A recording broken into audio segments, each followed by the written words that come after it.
Okay, guys, we're starting. Okay. Hold on, wait. Can I just mute my phone? Yeah.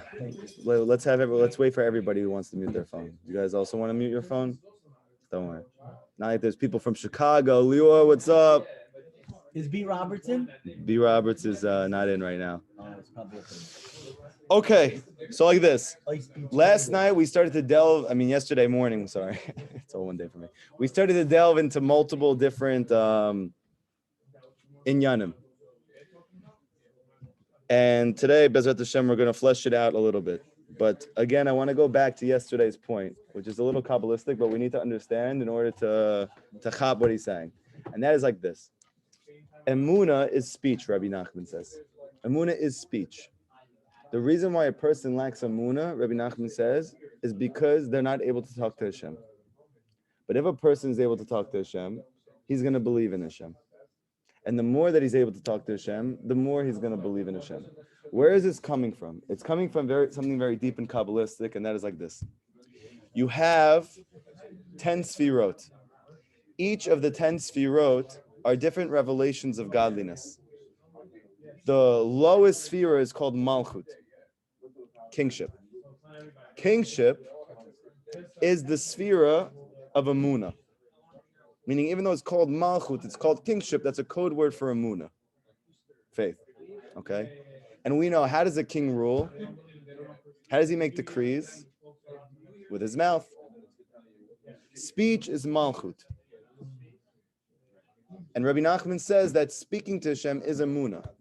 Emunah is not a vague belief in God. And that's why a person who says that they have emunah, they believe in God, but they're sad and they're anxious and they're scared and they're afraid and they're angry and they're looking for... So they don't really have emunah, Rabbi Nachman says.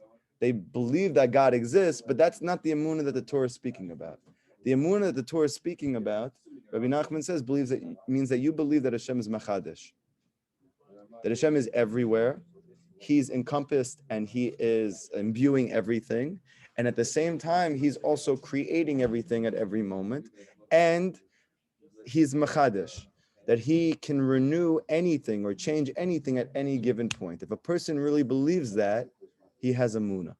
To get to that point takes a lot of time. It takes a lot of effort. It takes a lot of toiling and it takes patience. Okay? The more that he is coming to that belief through that work, through that hikashu with the tzaddik, and through following the eitzah, the advice, and learning the Torah of real tzaddikim, the closer he will get to actually believing that Hashem is Machadesh, and then he can pray like that. And then he will see that Hashem will renew and change realities for him, because in truth, Teva, Rabbi Nachman explains, is a facade. That nature is a facade. Nature gives the impression that things go according to set rules and laws. However, even those set rules and laws are actually Hashem. He just keeps doing it over and over again, so it looks like a law. But if Hashem wants to, he can just not do that. But he only does that for the person who believes that. Like we said, that Hashem said to the Jewish people, told Moshe to tell him, I'll be what I'll be. Meaning, I'll be whatever you allow me to be. If you want to believe that nature runs the world, that science runs the world, that the laws of physics runs the world, I will let you experience that, and I will be the laws of nature for you. Mother Nature. But if you believe that nature is really just my ratzon, what I want to happen, and that I could just choose not to do that, I'll do that for you also. And it's not difficult for Hashem to. It's just difficult for us to believe that. And the ability to believe that is through speech, because speech and emunah are one thing. Talking is emunah. And if you wonder why I don't believe that, what we're talking about right now, I'm hearing it, I'm thinking about it, but I don't actually believe what David's saying, because you don't speak. Make sense? But the more you speak, the more you'll believe what Rabbi Nachman is saying. Why is that? And the reason is because Malchut is really made up of 22 letters. We just said that speech is emunah. And what type of speech are we speaking about? Lashon HaKodesh. The language of the Torah, speech, that's speech. In the Torah, speech is not just I talk to you. Then we'd say, oh, we're very good at speaking. Rabbi Nachman says that if you spoke and your words don't actually change reality, it's not called speech according to the Torah. If you speak and your words are not heard, it's not called speech. If you pray to Hashem and those words are not being heard, you're not necessarily speaking. No, but didn't you say that if it's not being heard, then it's probably not good for you now, or it's not good for you in general? Yes. So what you're doing, Rabbi Nachman says, is you're talking to Hashem, but you're not speaking to Hashem. Because the essence of speech is that it is heard. That Hashem spoke and it was. So what's the difference between talk and speech? You talk so that eventually you can speak. Okay, but when you talk and sometimes it's not answered, doesn't mean that you're not speaking. Yes, it does. That's what Rabbi Nachman is saying. What does that mean? I don't say. Yeah. Okay, so you have to let me explain. You have to go step by step. If you can't go step by step, you're not going to be able to understand it. A baby, a child, when it starts to try and communicate, it doesn't speak. It babbles. It doesn't speak, it babbles. But it's talking, it's communicating, but it's not speaking. Can you respond to that babbling? No, but you can respond to his distress. You can respond to the pain of the baby, but you can't understand what that baby's saying. So you can't respond to it. So the baby's not speaking, he's babbling. So too, when you start to do hibodedut and you start to talk to Hashem, because of where we're all holding, our speech doesn't have the koach of speech yet. We're still babbling, so to speak. But Hashem responds to the fact that you're coming to him in your distress. So he's still answering you at that level. But regardless, he's always answering. Right. He's always hearing. But ultimately, you want that your talking should become speech. Where you said that you say and Hashem does. How we get there, how I talk to you. This is what it comes with Shmirat HaBrit. Connecting yourself to Rabbi talking. The more that you have the area of the Brit, the more effective your speech becomes.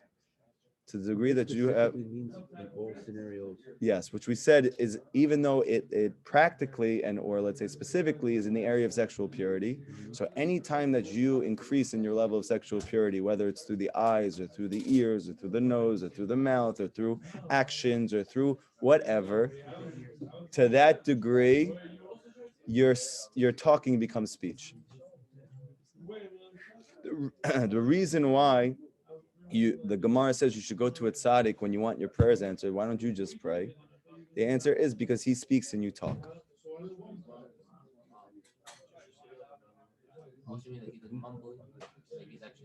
Meaning you're talking, you think that you're speaking, but you're really just talking. So is that why we say we connect ourselves to Rabbi Nachman? Yes, exactly. By having he kashrut with the tzaddik, then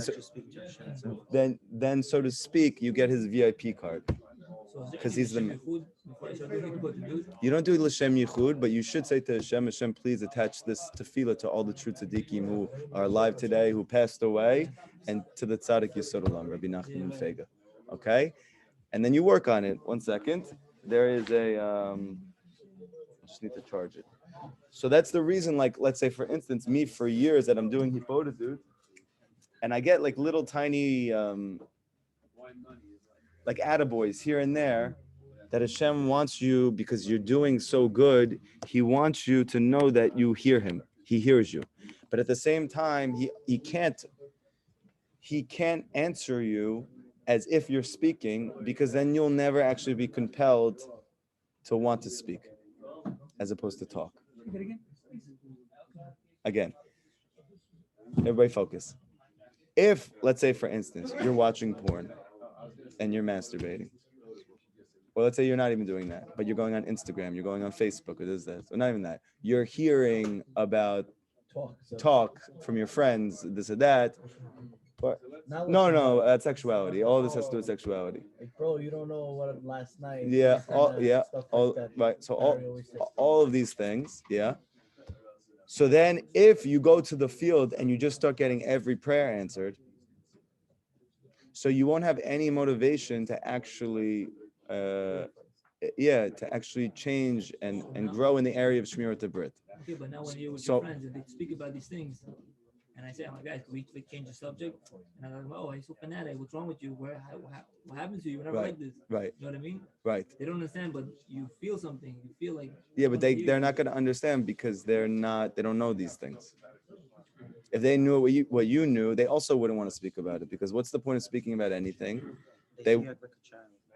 No, because they want to speak about it because it's fun, because it makes them feel good, it makes them happy. But what would make a person happier than anything? If I go to the field and I just ask for whatever I want, Hashem gives it to me. Who would be happier than that? Nobody. Understand? So they don't know that. Rabbi Nachman teaches us that. Okay? So what I'm explaining is that, like, for instance, someone like me, that I'm doing all these things, but I'm talking to Hashem. Hashem will definitely show you signs that he hears you, but he can't answer all my prayers, because then I will not be motivated to do the thing that's actually blocking me off to begin with. And that would not be an act of love, it would be an act of cruelty. But Hashem loves you, so he's not going to do that. So what is he going to do? He'll keep motivating you and compelling you through different means, through different messengers, through different things. As long as your ratzon is that you want to grow, then he will keep helping you grow.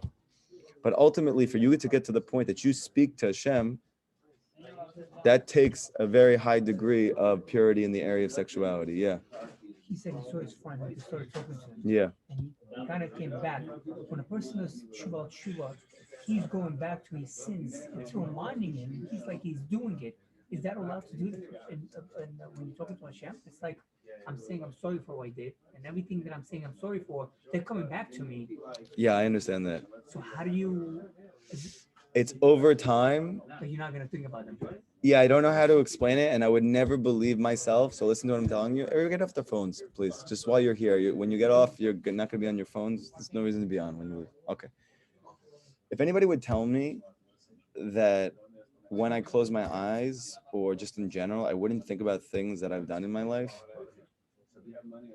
or girls that I've seen, or just in general, things like this, I would never believe you.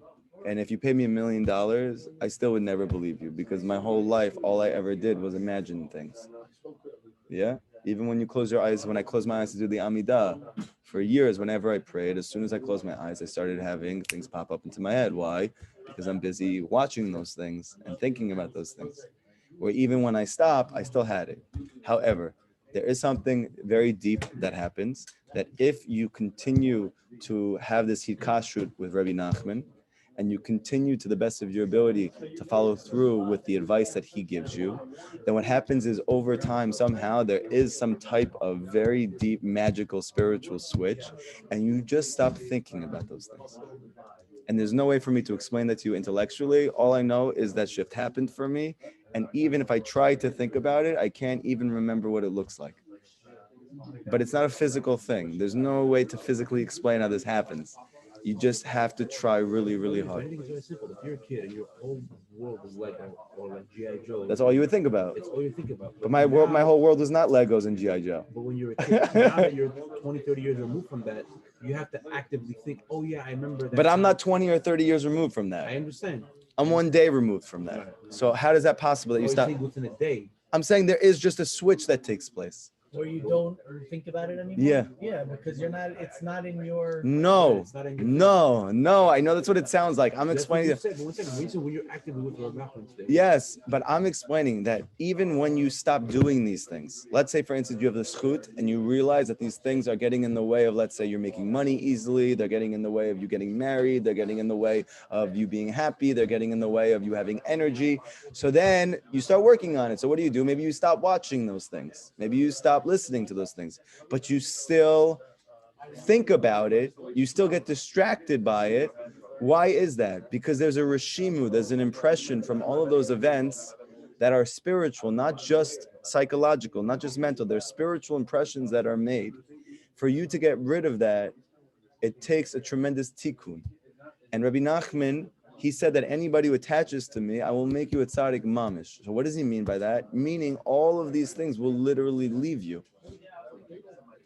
But that takes time, it takes a lot of effort, and it takes a lot of mesirat nefesh to do the things that Rabbi Nachman says when the rest of the world says they either don't matter or they don't make sense or X, Y, and Z. How much time did you say it depends on everyone else? It depends on every person. Depends on every person. From you don't have to worry and think about it. You just have to do what you need to do, and Hashem will give you what you need to do. If the monitor will come in there. 100% you have to do that. But in terms of when could it get to the point that I could literally think about what I want to and not have distracting thoughts, we think that the reason why we're distracted is because we have ADD. The reason why we're distracted constantly by things is not because we have ADD. It's because of the pagam of the Brit. So when you write down this word, when you go back to your tshuva, you don't think about that stuff now. What's that? You just say, I'm sorry for what you did past, but you don't think about those images. If they're not in your head. Yeah. That's what you got to the point. Yeah. So you're still saying I'm sorry, but you don't even think about it. Yeah. So you're still saying I'm Are sorry. you really sorry? Yeah. So as time goes on, as time goes on, you feel more sorry. Because in the beginning, you don't feel sorry because of the Bagam of the Brit. So you don't actually feel the truth of anything.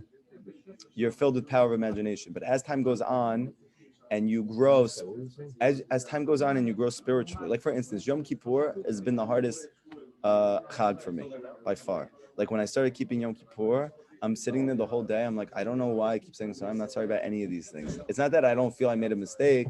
It's life. But it's life, and it's just like it is. And it is what it is. And Hashem made me like I didn't know anything in the beginning. So why am I saying? And I stole, and I did this, and I did that. I don't really believe that, or I don't feel that. So Yom Kippur has always been very hard for me. But as the years have gone on, every single year that I've been trying to work on myself and to grow in this derech, the more that I feel Yom Kippur. Because for you to actually feel something, you need to believe that thing. For you to believe that thing, you need to have a pure power of imagination. However, with the Bagam of the Brit, it blemishes your power of imagination, so you're not able to actually conceptualize and think about things clearly. That's the reason why you need to have a rabbi or a tzaddik who you're connected to, because you can't think clearly right now. And all of your thoughts are being infused with your power of imagination, whether that's what business I should do, what girl I should be with, what decisions I should make. All of that is being infused by your own power of imagination. I have sensory issues. If you guys could just take your phones off the table because they're all vibrating. If somebody's is vibrating, thank you. Does everybody understand what we're saying? A little bit. Yes. Yeah, that for sure. Do we understand anything else besides that? 100% everything, and it's all amazing stuff. Yeah? Yeah. Okay, good. We got you. Okay. So therefore, No, I'm serious. Rabbi Nachman says, what was the entire exile in Mitzrayim? Why were we there for 210 years? He says because we couldn't speak. Now on paper, it's hard to understand when he says that, even though it sounds good and it matches well with the whole do the hour. You know, if we all just did Hippo to do it when we get out of our slavery. But Lamase, it's hard to understand because they knew that God existed. And it's hard to understand because they had a direct tradition from their parents that they just saw God. So it's hard to understand how nobody spoke to Hashem for 210 years, that they're enslaved by another nation and they thought they had such a good life and it was going to be good. But as time goes on and you start to learn Rabbi Nachman's Torah and you realize that by Rabbi Nachman, when he says that they couldn't speak, it doesn't necessarily mean they weren't talking. It means they weren't speaking. And why weren't they speaking? Because the Arizal says the entire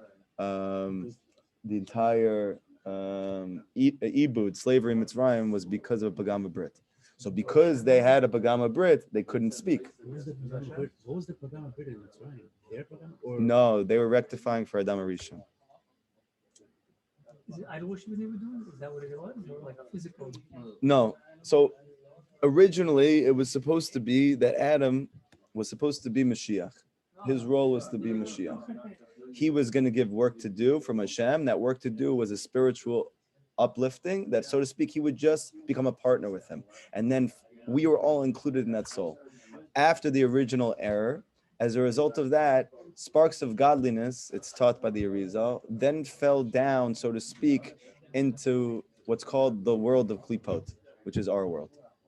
Now we're digging Now- for all the good and all trying of to do bilul from all the bad. Exactly. Now all of the good is mixed with bad. Okay? But Hashem decided that the only people who would be capable of doing this birur would be called Am Yisrael. That they would be the only ones capable of doing this birur.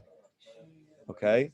So as a result of that, the Jewish people were sent to the world to rectify and to elevate all of those sparks that fell. And after Adam had the original error, that was not the only time that they fell.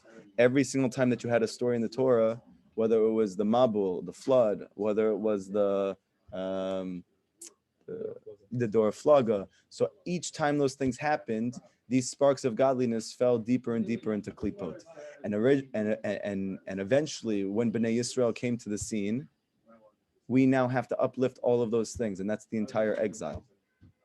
So the whole exile in Mitzrayim was to uplift all of that. And all of that came from Pagama Brit. And for that reason, that's the tikkun. So because of that, Rabbi Nachman says we couldn't speak.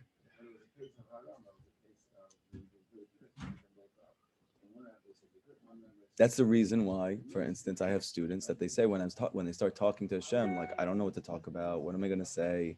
I feel like I'm repeating myself. I'm just talking. I don't even know. I don't feel anything. And then you'll see half a year later, they'll tell me, David, like every time I go to the field, I just start crying. And I'm like, my mouth like doesn't stop. I can't stop talking.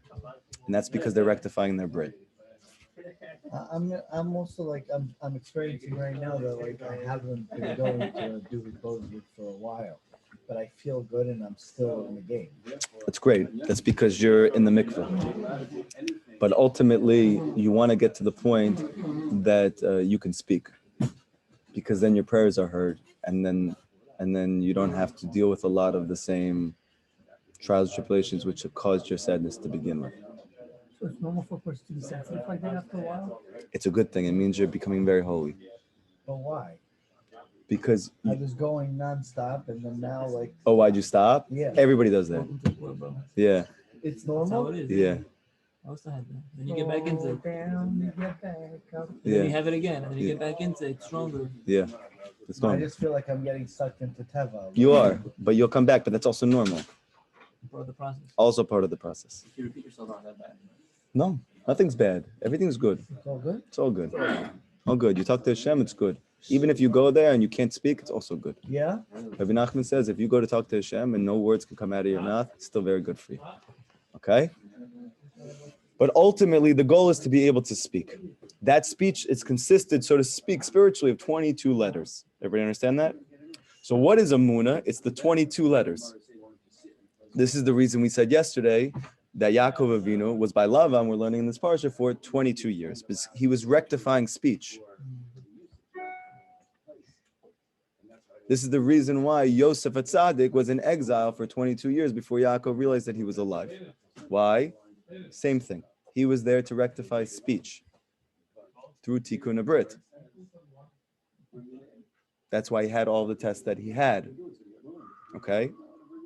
So, he's being constantly tested with Tikkun Abrit. because he's there to rectify Amunah. Because the Brit and Amunah are like husband and wife. To the degree that one, Rabbi Nachman says, to the degree that you grow in one, to the degree you grow in the other, to the degree you grow in the other, to the degree you grow in this one.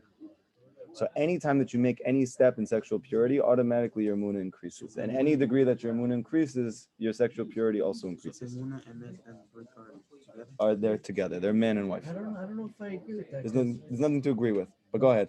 I feel that the closer I got to Hashem, and the more I've been learning, and the more I've been doing Likutey, and the more I'm watching myself, the less interest I have in that. In desire. That's good. And No, but how- does it get harder? No, that's not what we're saying. That's not what we just said. We just said the opposite. We The said more Amunah you have, the easier, Got it. the easier. Yeah. So you have a good experience. You have a With that Amunah, it hurts a lot. yes. Okay. We'll do therapy after. Yeah. What- Emunah, Emet, and Brit are the same thing. They're all connected. All connected. Okay. So now, saying when you get to complete Amunah, then you're able to eat in a way that brings yichud. Meaning, Rabbi Nachman says that when you get to a certain level, which is what's called complete Amunah, which is obviously the highest level, because that means you rectified everything. Okay? So then when you simply eat, you create a yichud between Hashem and the Shekhinah, and that yichud brings down spiritual and physical bounty into the world. When you get to complete Amunah, you simply just by eating, He's saying No, when no, you eat, because you get divine eating. The reason why we have such a taiva for it is because in truth there is a spiritual reality that's in food that's very deep, and you can achieve tremendous revelations of godliness and blessing and parnasa through just eating. But your ability to do that is dependent on you achieving complete amuna first. That's what Rabbi Nachman He's is saying. saying that you get divine providence when you eat. That you can literally have revelations of godliness just by eating. But that only comes after you have complete amuna. And obviously we're saying complete amuna only comes when you have tikkun brit. So therefore, step by step. He's just talking out loud. He's not. It doesn't have anything to do with saying We can't do questions with every single thing. We just can't. It doesn't have anything You're doing it again, but you're asking another question. Okay. He's getting nervous. Okay. The ikar shleimut, the kishute amuna. The essence of the wholeness, the completion, and the truth when a person really has amuna, hainu, meaning lekarev davka, that he draws back those who are far. So we're learning that even though, so to speak, when you talk to Hashem, that's called amuna. And I know this is a little complicated, but try to follow me. There's something called a microcosm, and there's something called a macrocosm. Okay, in social work, this is a very big inyan. There's micro social work, there's macro social work. Also in business, there's micro and there's macro. In everything, there's micro and macro. What's micro and macro? Sounds similar. It says, it's true. The Gemara says that every person is a world in and of himself. People think that that's poetic, meaning it's like, oh, you're like a whole world. Hashem made you, like the whole world was made. So the Torah is actually telling you literally, you are a world. What does it mean you're a world? You're a mini world in and of yourself. By the way, physically as well. How much percent of you is water? How much percent of you is physical mass? The same exact ratio as physical land and water in the world. You yourself are a small world. And so to speak, if you could look at the entire universe from an outside perspective, you would just see Mike. But if you take it really, really small, then you see Mike. So at every level, you see Mike, but at a different, right? It's either called Mike or it's called a physical world, or it's called and you can keep going and going and going and going. Even within a molecule itself, within DNA, there's Mike, but it's at a very small level. Does that make sense? Yeah. This is called micro and macro. Yeah, micro and macro. You're very micro, very small, okay? So when a person has amuna, yeah, that's micro, meaning I feel close to Hashem. But there's a macro version of amuna, and that is all of the Jewish people feel close to Hashem.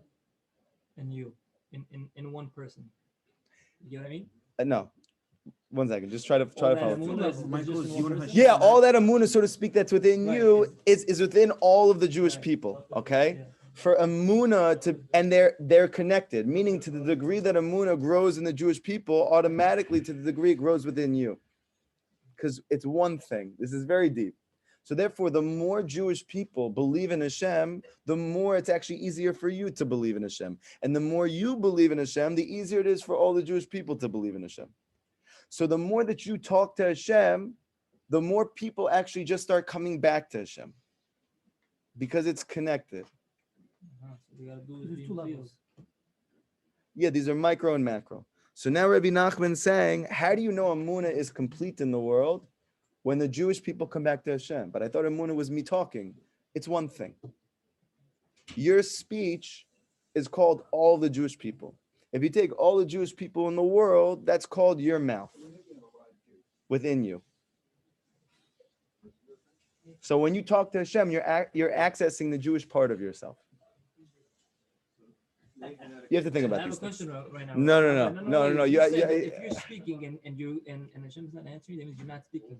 What if no, you're talking. You're talking. You're talking, okay, but that's because you talking, but you ain't listening. But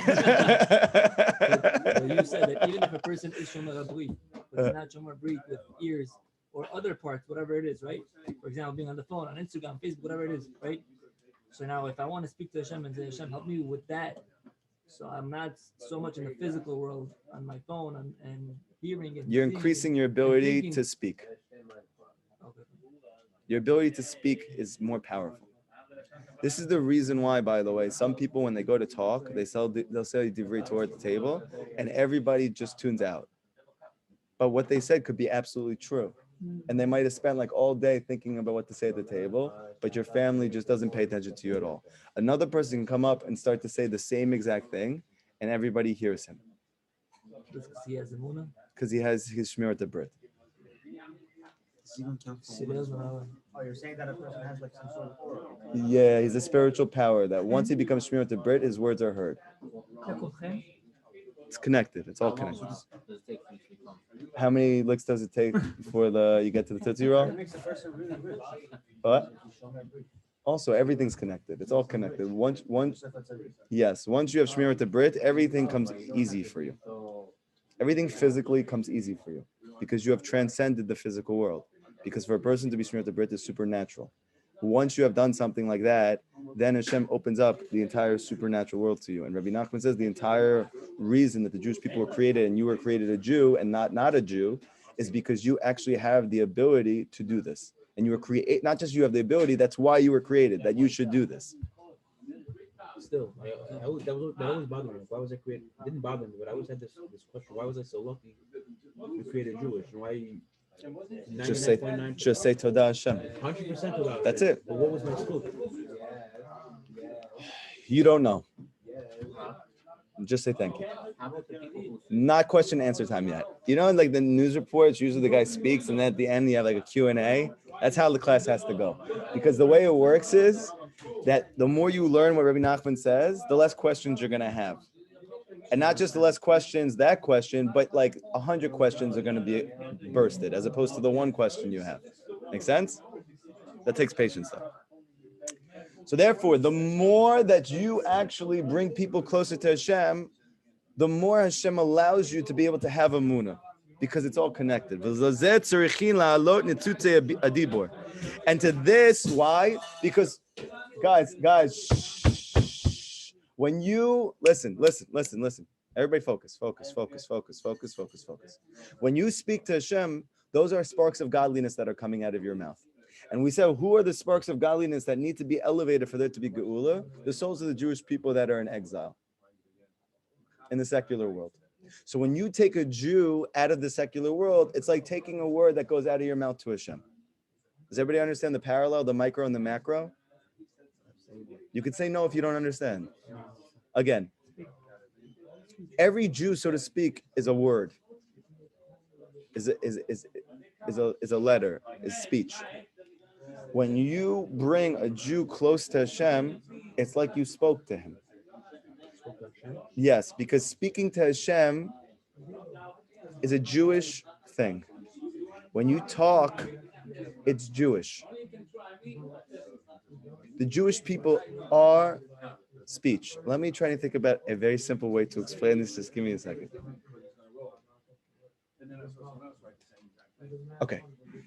Every single time that you go to talk to Hashem, it's like you have a gun, a rifle, and you're shooting the gun with your mouth. To the degree that you're shmirat brit, to that degree, you have real bullets, as opposed to those no, or the, what do they call it? They have the blanks, shooting blanks. Okay. So the more that you physically shoot blanks, the more you actually gain spiritual blanks, and then you can't talk. You could speak, but you can't talk. So the more that you speak blanks, the more you get bullets? No.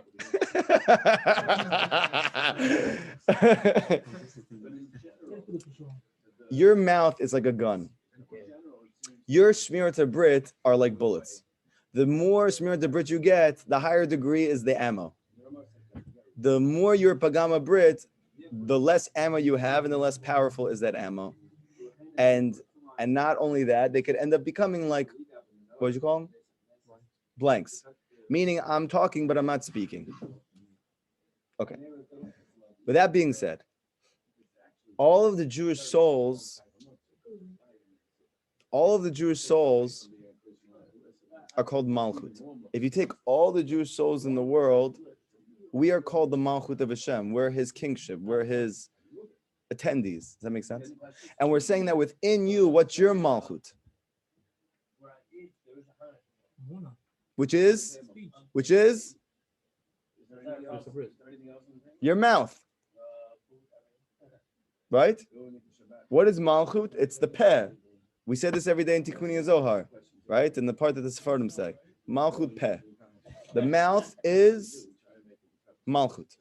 So therefore, so to speak, the Jewish people are the mouth of the world. That's the reason Jews are good at speaking. Okay? Now you can either use that for shtiyot and for stealing from people or for whatever. Or you can use that to bring geula to the world and to yourself. You can use it for anything. And now that we know that we are the mouth of the world, that means that the more Jewish people get closer to Hashem, the stronger that mouth is. The more powerful that mouth is. And when all the Jewish people are back to Hashem, the mouth is complete. The mouth is whole. Is everybody still with me? I need some type of feedback, because if you don't understand, I need to know. I'm not going to keep going with the analogy. Every single Jew is another Piece of the mouth. Of the mouth. The stronger, the more the Jewish people are Closer to Hashem. close to Hashem in acts, or in Emunah, or in reality, or in Shabbos, or in everything, The more closer you get to Hashem, the more that mouth grows in its capability. The reason why the Jewish people are in exile is not because there happens to be a nation in every generation who just decides randomly that 0.01% of the world's population is the problem for all of the world's, it's the issue for all the world's problems, because that doesn't make any logical sense. It's because speech is in exile, meaning the Jewish people are in exile. Because they're not following. Because they're not close to Hashem. No. Because they're not. No, because they're not close to Hashem. Because they're not close to Hashem. And if the Jewish people were all close to Hashem, then we would be able to speak. And if we would be able to speak, nobody would be able to do anything to us because we can speak. We're not just talking. Everybody understand this? Walls would be like the You'd speak and it was. And everybody would actually see, because what's the whole point of the mouth? Speaking it is. That means that all blessing comes from that place. The whole way that things are created in the world is through speech, whether through your speech or through Hashem's speech. So when Mashiach comes, the whole non-Jewish world is going to see that everything in the physical world is actually a manifestation of the Jewish people's mouths. And that's why they're all going to help us at that point, because they're going to realize that their own blessing actually comes from us. Up to this point, they feel that we are the barrier to the blessing. What's the reason? Because we are actually not talking to Hashem. But if the entire Jewish people is able to connect to Hashem, then Emunah will be complete in the world, because we are the mouth of the world, and the mouth is Emunah, and the mouth is speech. These are things that need to be contemplated. Blah, blah, blah, blah, blah.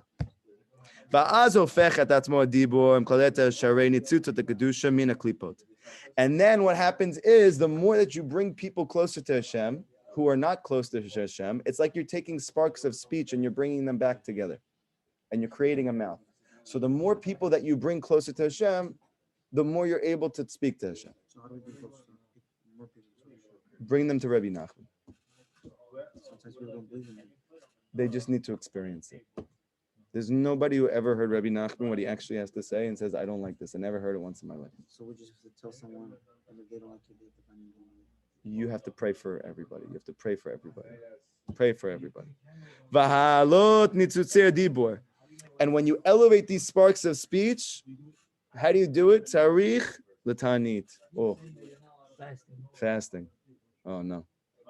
Ki ayedei tavat achila, because through taiva v'achila, ushtia and drink, food and drink, shehem roshei hatavot. Rabbi Nachman explains that if you take all the taivas in the world, there is actually a head of all those taivas, and that is the taiva for food and drink. Meaning that every other taiva is actually an extension or a branch of that root taiva. Okay? And that's why eating is very connected to the bread. You understand? Because even according to this, Rabbi Nachman is explaining that your taiva for sexuality is actually rooted in taiva achila, which is a very deep chiddush. Everything basically starts. Food. Yes, we learned it the other way around too. Very good. But for now, just pretend you didn't hear that. Okay? Meaning, like, if you don't eat kosher, Not just about. It's not about not eating kosher. It's about your taiva for food. You ever notice, by the way, that when you start eating something you really like, even if a person speaks to you or like you have something else, you can't stop. No, why is that? Because you're enjoying it. It's not just because you're enjoying it. You enjoy other things also, but you can stop if something more important comes up. Why, when you're in the middle of eating, you literally can't think straight? Why is it my heart starts to beat like No, This crazy? is not like I ask a question, you also start to ask questions. Yeah, why is the sun move around this? What? You get You remember excited. explaining it? No, it's deeper than that. That's what we're explaining. Because in actuality, when you're mating with somebody, when you're okay, you don't know, thank God. But like if in theory, when you have sexual intimacy with somebody, okay, you also in that act, you can't think straight. You can't think clearly anymore. Why not? Because the amount of tanug that you get is too intense for you to be able to think clearly anymore. Pleasure, ecstasy. So too, when you eat, if you'll notice, you have that same thing happens on some level. That's when you take a client out for lunch. So you're getting him in a certain mood. He's happy. Yeah. And you're able to give it over to him. Okay, good. But what I'm trying to explain is like this. Rabbi Nachman says something unbelievable. That in truth, all taivas, desires for anything, they're all rooted in the taiva for food. Okay? And he says, "Kshemit gabrim chas v'shalom," because when strengthens on a person, hem mamshichin et adibur legalut mitzrayim. Rabbi Nachman explains in Likutey Moran that when a person is enmeshed in eating and drinking beyond what's necessary, excessive eating, excessive drinking, or eating not for the right reasons, or not eating kosher, all these things, then what happens is his speech goes into exile. He's not able to talk to Hashem. Because speech, everything with the mouth is connected. So eating and drinking is happening through the mouth. Talking is through the mouth. So therefore, when a person, Rabbi Nachman explains that Paro and his henchmen, you'll notice that all of his henchmen, what were their jobs? One of them was a baker. One of them was a wine. Yeah. They all had to do with food because Rabbi Nachman explains that they represent different organs in your stomach. The esophagus and the this and the that. And that Paro represents the throat. Why? Because that's where the food goes through.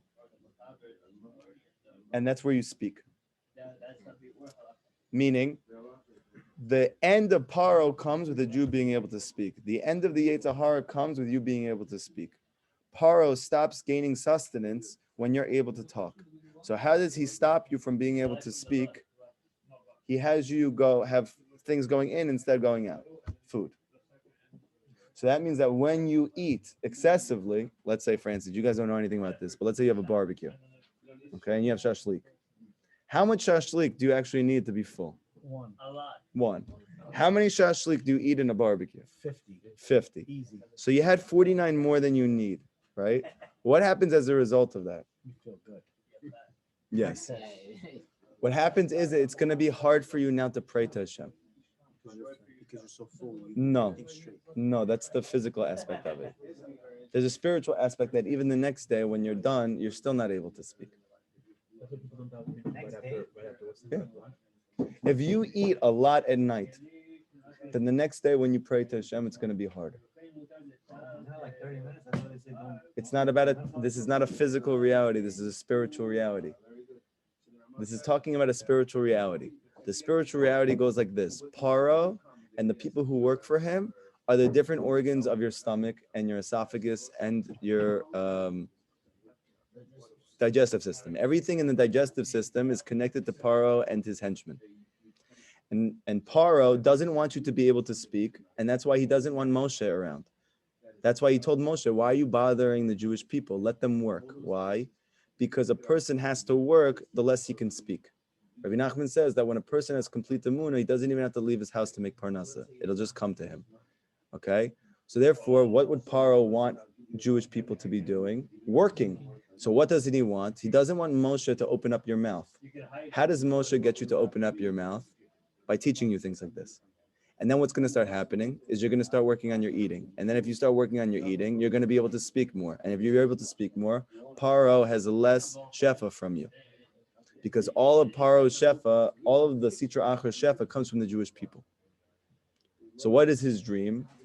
That a group of Jewish people are running after money and eating a lot of food. You ever heard of people like this? So how do we control what we eat? How do we control what we eat? How do you control what you eat? You have to pray to Hashem to be able to work on this. It's not about eating less. It's your relationship to food. What about if I'm trying to gain weight, Rabbi? I'm 25 years old. I'm trying to gain weight for 25 years already. That's not called excess if it's for a medical reason. Oh, that's fine. So what if you Yeah, try you're not doing it for pleasure. You're doing it for your health. What if you say to Hashem, I'm going to eat your food to serve, continue That's serving? fine. Yeah, you say that, but then you don't do You that. don't do that? You could say that, and then if you go in. What is the issue with overeating? I gotta get married, bro. Okay, so everybody listen. Back in. We only have a couple more minutes, okay? What is the issue with eating? There is no issue with eating, just like there's no issue with sexual intimacy. These are good things. Hashem created them, and He created these as the two most pleasurable acts because Hashem wants you to be happy. He wants you to enjoy. However, to the degree that something is pleasurable, to that degree it has the potential to do the opposite for you. Does that make sense? So therefore, when you have intimacy with your wife, so that's wonderful, and it brings tremendous blessing to your family, both in terms of actual children, as well as the happiness of you and your wife, as well as connectedness, and therefore, if you have shalom bayit, that's a fixing of the Brit, and then you're able to make parnasa easier, and X, Y, and Z, and things just get better. So it's a good thing. But what happens if, amen, you then take that intimacy and you decide to apply it in a way that the Torah says is not good for you? Then you take that same high level of intensity of pleasure and you use it in another way. Then you have this, to the degree that it's beneficial for you, now it's the opposite. So too with eating. The reason it's so pleasurable is actually because there's tremendous sparks of godliness in food. Just like there's tremendous sparks of godliness that are uplifted by sexual intimacy. That's why it's so pleasurable. Why is this pleasurable versus me eating a rock? Because that rock doesn't have those same sparks of godliness. The reason why food tastes good and rocks don't is because there's more sparks of godliness in food. The ta'anug, the pleasure, is actually coming from the sparks of godliness which are in the food. Rocks don't have any godliness or have less? They have less. No, so they have those sparks, but they're a sword to us because we can't uplift them now in this world. Wait, what did he say? Saying shrimp. Right. So you notice that what is that food called? A sore. It's a sore for you to eat. Do you know what the word asur means? No. That's how we explain it. But what does the word asur literally mean? We say in the morning matir asurim. What does that mean? Releases Those That are locked up. confined, it's locked up. Yeah. What does that mean? So the Arizal teaches that in non-kosher food, you also have sparks of godliness, but they're asur, meaning they're bound up and they're locked up, meaning that a Jew cannot uplift those, they can't uplift those sparks. It's not that there's not good in them, you can't uplift them, and therefore it's asur for you right now until Mashiach comes. Certain foods are going to be allowed because you're going to be able to uplift those sparks then. Right now, you're not able to. So therefore, there's no benefit in you doing it. It's only going to cause you damage. But if, let's say, it wasn't asur and they weren't bound up, then Hashem would say it's kosher for you because Hashem is not trying to limit you. He just wants you to be effective. Okay? So, we're saying here that when you eat, the reason why it's so pleasurable is because there's so many sparks of godliness in food. With that being said, because there's so many sparks of godliness, where does the Sitra Achra get its shefa from? Those sparks of godliness. It receives from those sparks. How does it get it from you? When you eat food.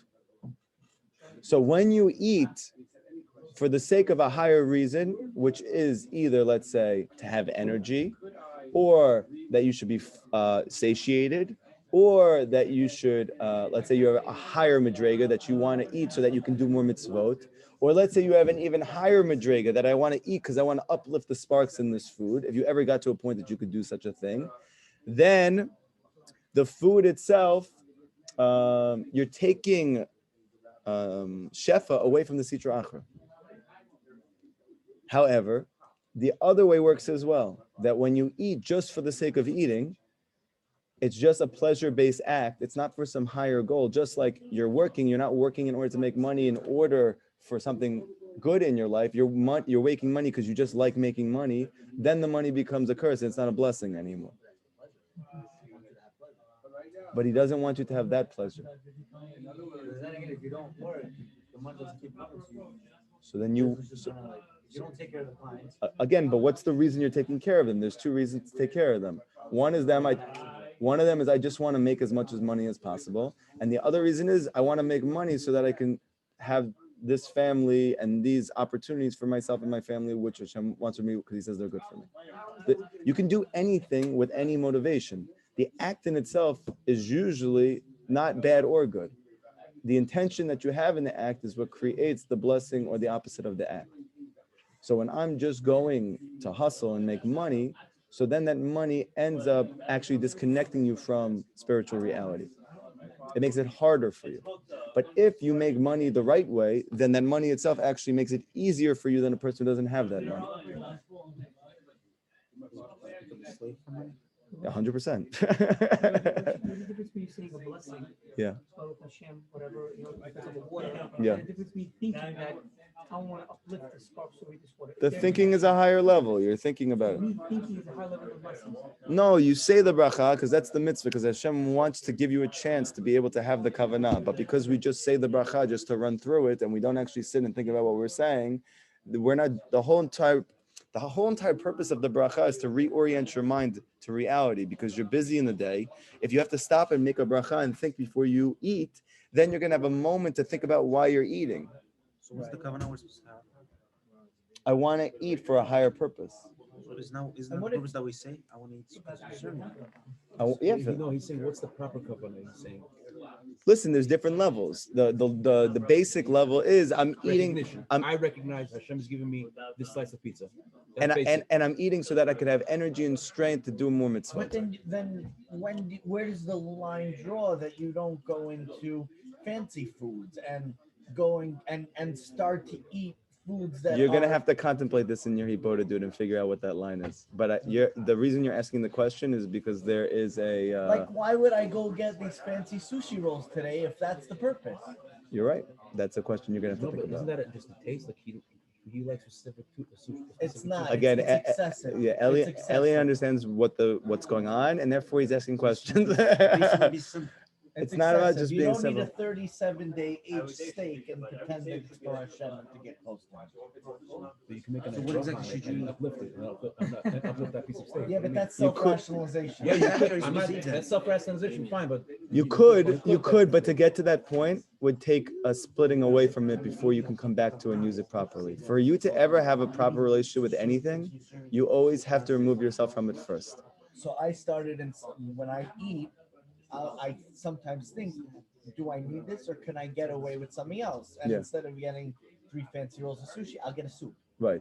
And it's still the same thing. It's balancing. Yes. It's basically showing that you don't need that. Yes, but you're instead of getting a diet soda. And but your ability to makayim this is depending on your hibbodah, because there's no way for you to actually allow yourself to be aware that this is true until you go talk to Hashem and think clearly, because until that happens, you don't want to recognize truths about things that would have to make you change your behavior. Exactly. Yeah. Because you don't want to change them. Right, on paper. But when you know enough of Rabbi Nachman, you do want to change them. Meaning, it's not like before that someone said, why are you eating like that? It's not good for you. Yeah, but this tastes good. So you don't stop. But if you realize that Rabbi Nachman saying you can taste better if you eat less, then you'll want to. You understand the difference? Yeah. We got to discuss this more, because basically we are. As we're discussing it. No. What you're basically saying is that another way to connect to Hashem, and which sparked me into this is Hashgacha practice. Yes. Number one. Number two, your ability is going to be better. Yes. Yeah, Very good. A lot. Exactly. So you have to discuss a lot more. And now you're starting to understand the godless of Rabbi Nachman is that he makes you want to be a tzaddik. Whereas opposed to before, you were just hearing from people telling you this is what a tzaddik would do, and then you see yourself, but I'm just like, yeah, I'm not holding there, and I'm good. Yeah. There's an explanation for everything. That's why you want to do it. It's not just the explanation, it's the depth of understanding, and it's the nature of the motivation that comes from that is just explosive.